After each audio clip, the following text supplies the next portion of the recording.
الحمد للہ وحدہ والصلاة والسلام علی من لا نبی بعدہ وعلی آلہ وصحبہ ومن تبعہم بإحسان الی یوم الدین اما بعد فاعوذ باللہ السمیع العلیم من الشیطان الرجیم بسم اللہ الرحمن الرحیم کنتم خیر امۃ اخرجت للناس تأمرون بالمعروف وتنہون عن المنکر وتؤمنون باللہ، تم بہترین امت ہو جو لوگوں کے لیے پیدا کیے گئے ہو، تم نیک باتوں کا حکم کرتے ہو اور بری باتوں سے روکتے ہو اور اللہ پر ایمان رکھتے ہو۔ ہر قسم کی حمد و ثناء اللہ وحدہ لا شریک کی ذات گرامی کے لیے،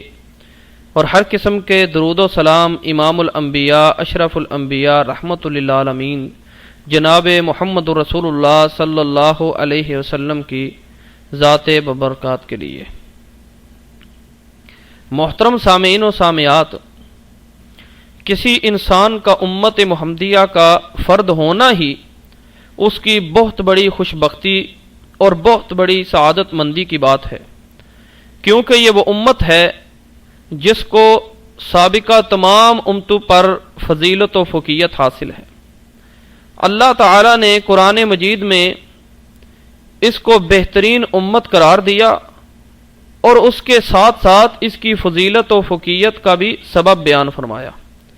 ارشاد باری تعالی ہے، کنتم خیر امۃ اخرجت للناس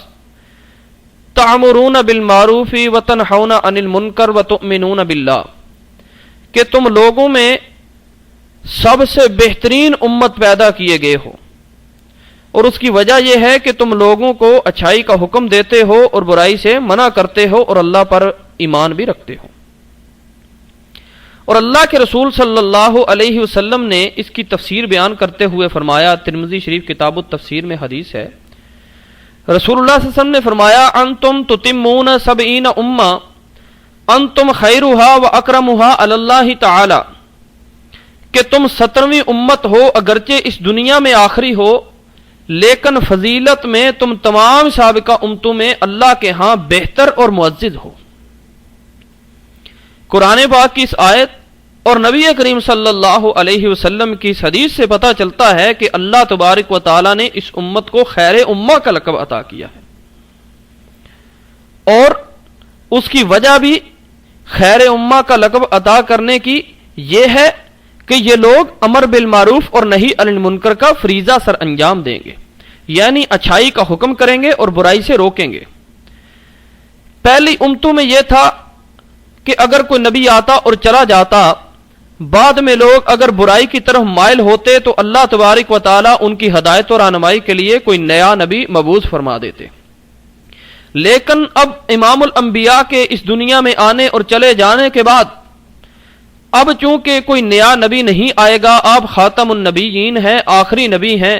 آپ کے بعد کوئی نیا نبی نہیں آئے گا، اس لیے اگر آپ کی امت میں لوگ گمراہی کی طرف چلیں تو ان کی ہدایت و رہنمائی کے لیے کسی نئے نبی کی ضرورت نہیں، بلکہ آپ کی امت میں ہی ایسے افراد موجود ہوں گے جو ان کو اچھائی کا حکم کریں گے اور برائی سے روکیں گے۔ اسی لیے آپ صلی اللہ علیہ وسلم کی امت کو خیر امہ کا لقب عطا کیا گیا ہے، اور وہ اچھائی کا حکم اور برائی سے روکیں گے۔ یہ آپ صلی اللہ علیہ وسلم کی امت کی ذمہ داری ہے۔